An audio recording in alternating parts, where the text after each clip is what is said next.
अभी ये महीना गुजरा हमारे और आपके बीच में, बल्कि गुजर रहा है। इस महीने के अंदर एक तारीख गई है, कल की तारीख में 26 जनवरी। इस 26 जनवरी को हम लोग यौम जमहूरिया बोलते हैं। क्यों 26 जनवरी में हम लोग झंडा फहराते हैं? क्या वजह है, क्या रीजन है? ये 26 जनवरी हमको कैसे मिला? मेरे भाइयों, ऐसे नहीं मिला। ये 26 जनवरी हमारे उलमाए किराम की कुर्बानी के सदक़े में हमें मिला है।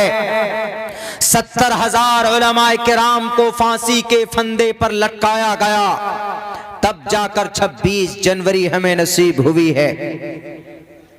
26 जनवरी का मतलब जब ये देश आजाद हुआ था, उस वक्त 15 अगस्त 1947 को ये देश आजाद हुआ। लेकिन अब ये देश चलेगा किस कानून के तहत? हुकूमत किसकी होगी? तो एक कानून की जरूरत थी। 15 अगस्त 1947 को देश तो आजाद हो गया, लेकिन अब इस देश को चलाएंगे कैसे? सिस्टम क्या होगा? कानून क्या होंगे? तो फिर 3 साल की मुद्दत में डॉक्टर भीमराव अंबेडकर की टीम को के जरिए से एक कानून, एक संविधान तैयार किया गया, और उसी संविधान और कानून को 26 नवंबर 1949 को 1949 को ये जो कानून बना था उसको एक्सेप्ट किया गया, कबूल किया गया।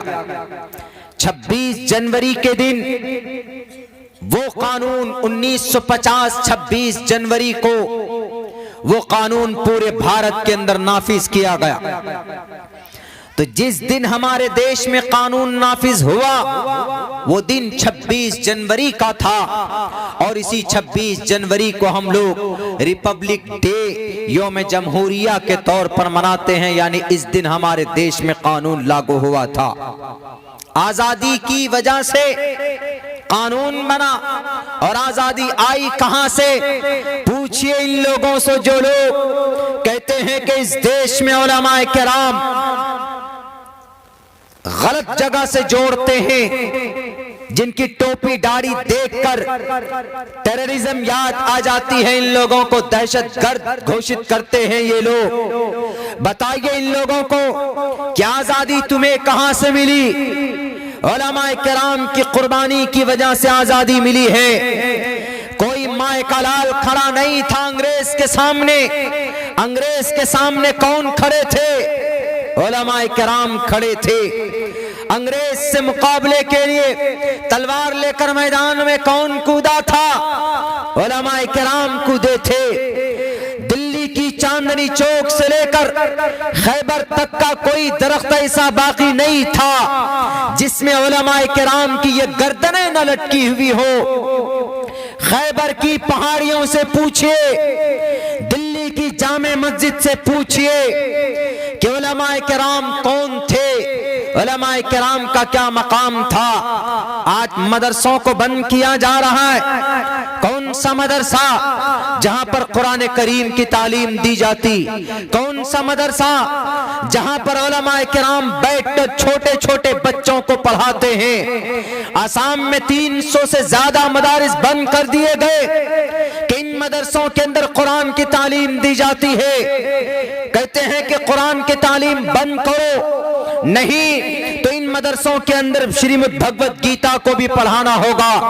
हम कहेंगे कि ठीक है, पढ़ाओ, आप श्रीमद् भगवत गीता भी पढ़ाओ, लेकिन श्रीमद् भगवत गीता के उस मंत्र पर अमल करना होगा जिसके अंदर कहा गया, अहिंसा सत्यम करोदस्तयागा शांतिरपैशुनम दया बुलेश्वलो लूप तवम हीर चापलाम।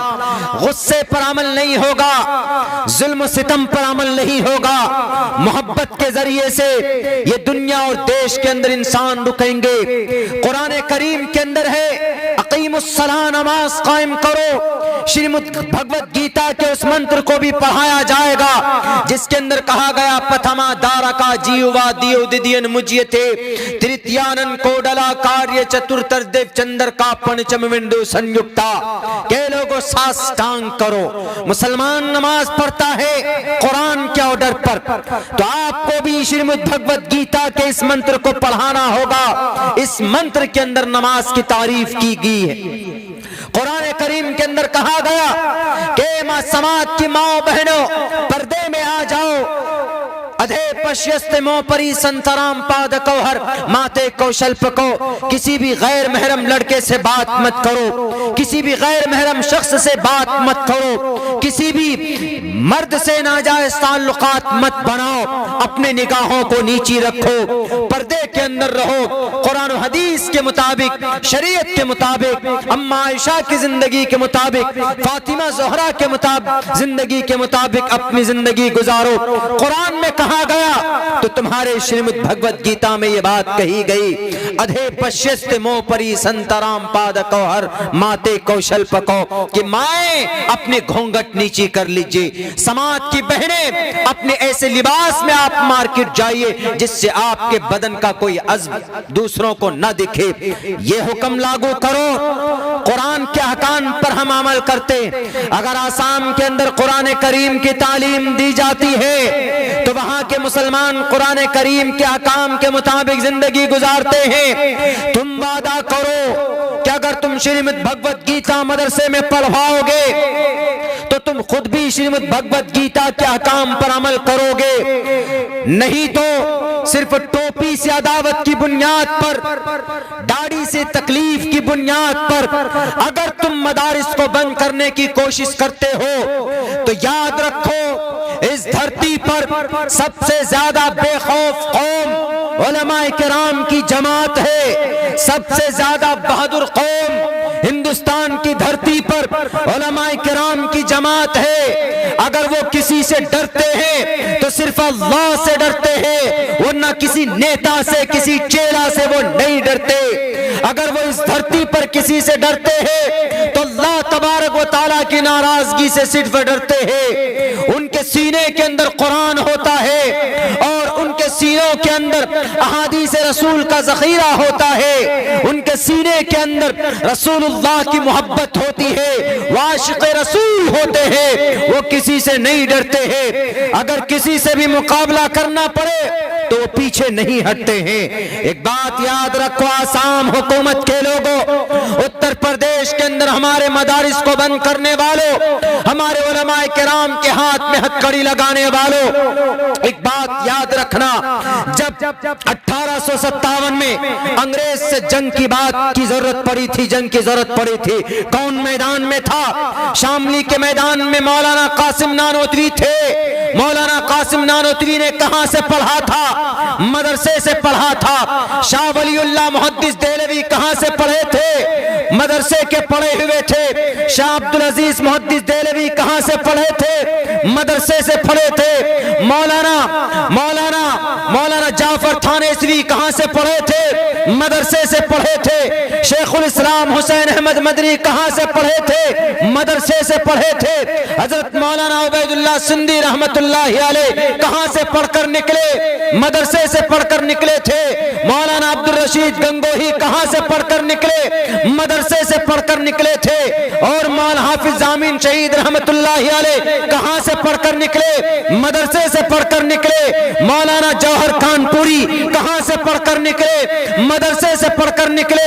मेरे भाइयों, मौलाना अहमद रजा खां बरेलवी कहां से पढ़कर निकले? मदरसे से पढ़कर निकले थे। अगर ये उलमाए किराम मदरसे के पढ़कर निकले थे, जालिम अंग्रेज के दांत खट्टे कर सकते थे। कौन थे ये? सामने तोप के दहाने पर खड़े होने वाले ये उलमाए किराम की तादाद थी जो अंग्रेज के सामने डटकर खड़ा हुआ था। आज भी अगर इस देश को जरूरत पड़ी है खून की, तो सबसे पहले अगर खून देने के लिए कोई तैयार होगा तो वो कौम जमात कौन सी होगी? वो जमात उलमाए किराम की जमात होगी, कोई दूसरी जमात नहीं हो सकती। मेरे भाइयों, मैं आप लोगों को एक छोटा सा अदना सा तालिब इल्म होने की हैसियत से मैं इतना कहता हूँ कि इस धरती पर उलमाए किराम का उनकी मौजूदगी हमारे लिए बाइसे रहमत है। क्यों? हमें वो कुरान पढ़कर बताते हैं, वरना आज हम 3-4 खुदा को की इबादत करते, हम रसूलुल्लाह को नहीं पहचानते कि why the last prophet came come to the earth to teach the people and what is wrong and what is right. वैदाओं में कहा गया मोहम्मद रसूलुल्लाह के बारे में, नराशन सम वाजिनम वाजन्नी शैदीरम पूषणम सन मेरीम ही रथम न दुर्गा दवसवा सुदानवो विश्व सम्मानो। पूरी दुनिया के लोग सलाम करेंगे, उनको सलाम पेश करेंगे, दरूद पेश करेंगे। है कोई माए का लाल जिनके नाम पर जिनको दरूद भेजा जाता हो? नहीं भेजा जाता, लेकिन प्रॉफेट मोहम्मद सल्लल्लाहु अलैहि वसल्लम को हम लोग जब उनका नाम आ जाए दरूद पढ़ना लाजमी और जरूरी हो जाता। बताओ कोई माए का लाल, बड़ा बड़ा तुर्रम खां आया इस धरती पर, बड़े बड़े लोग आए, बड़े बड़े बहादुर, बड़े बड़े बादशाह और बड़े बड़े पहलवान इस धरती पर आए। रुस्तम आया, नौशेरवा आए, चंगेज आया, हलाकू खान आया,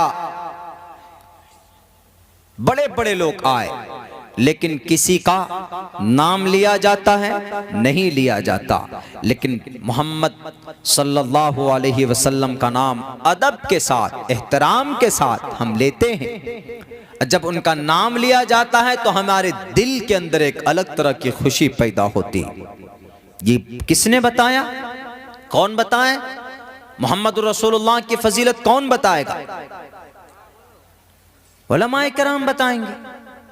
अगर उलमा ना हो, अगर ये छुपाने पे लग आ जाएं, कुरान की शरीयत की बातें छुपाने पे आ जाएं, तो फिर हमें सच्चाई का कैसे पता चलेगा?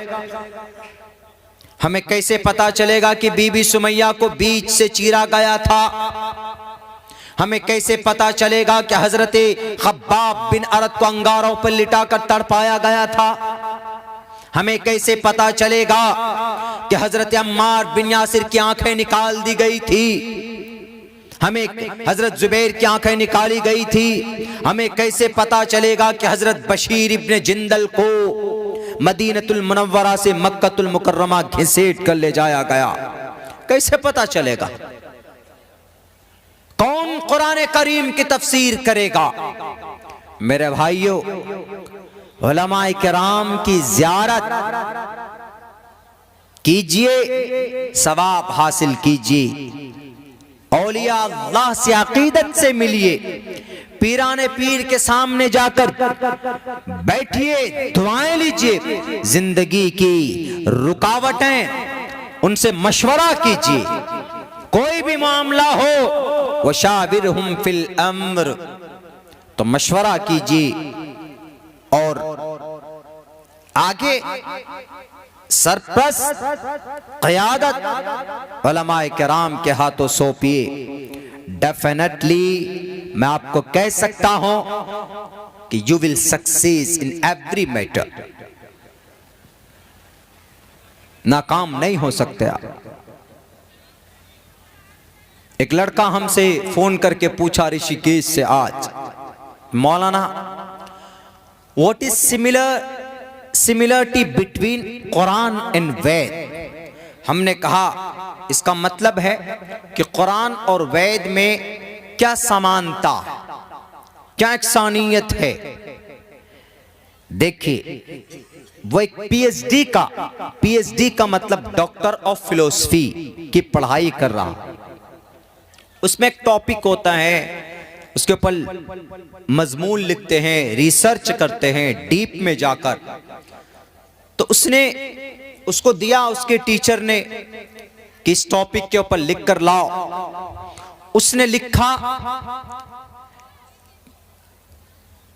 पूरे ऋषिकेश के जो वो यूनिवर्सिटी है उसमें अंदर तन्हा यही एक लड़का है जो मुस्लिम है, एक ही लड़का, बाकी सब उसमें सनातन धर्मी हैं, दूसरे दूसरे डिफरेंट अलग अलग मजहब के लड़के।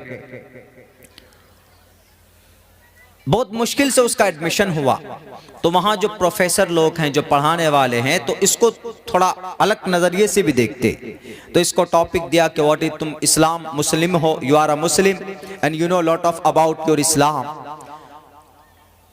बहुत कुछ जानते होगे तुम इस्लाम के बारे में, लिख करके लाओ कि what is relation, what is connection between Quran and Veda, क्या रिश्तेदारी है दोनों में, क्या यकसानियत है, लिख करके लाओ।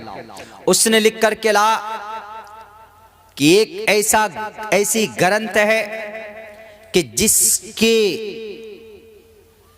जिसके ऊपर कुरान के जरिए रोशनी डाली गई है, बताया गया है कि ये एक ईश्वरीय ग्रंथ है, यानी एक ऐसी चीज है कि जिसको समझने में कुरान की जरूरत पड़ी। तो वो प्रोफेसर साहब देख करके गुस्से में आ गए। उन्होंने कहा कि ऐसा कैसा हो सकता है, हमारे वेद को पहचानने में हमें कुरान की जरूरत पड़ी, हमें नहीं चाहिए ये कुरान। क्यों? ये कुरान इसलिए नहीं चाहिए क्योंकि इस कुरान करीम के अंदर नमाज की बात कही गई है, इस कुरान करीम के अंदर अजान की बात कही गई है, इस कुरान करीम के अंदर नमाज के औकात के बारे में बातें कही गई है, उलमाए किराम की फजीलत बयान की गई है, इस कुरान करीम के अंदर सूद से बचने की तरगीब दी गई है, इस कुरान करीम के अंदर और बहुत सारे अहकामात बयान किए गए हैं। इसीलिए we don't accept the definition according to the Quran, हम तुम्हारे कुरान करीम के मुताबिक हम इस चीज को नहीं एक्सेप्ट करते। तो अब बताइए, उस बच्चे को जरूरत पड़ी, ही कॉल्ड मी, मुझे उसने कॉल किया, मुझसे उसने पूछा, तो उसने मुझे भेज के दिया जो हमने पढ़ा है, उसके अंदर इतने मुझे यकीन नहीं हो रहा कि इतने बड़े प्रोफेसर होके उनके अंदर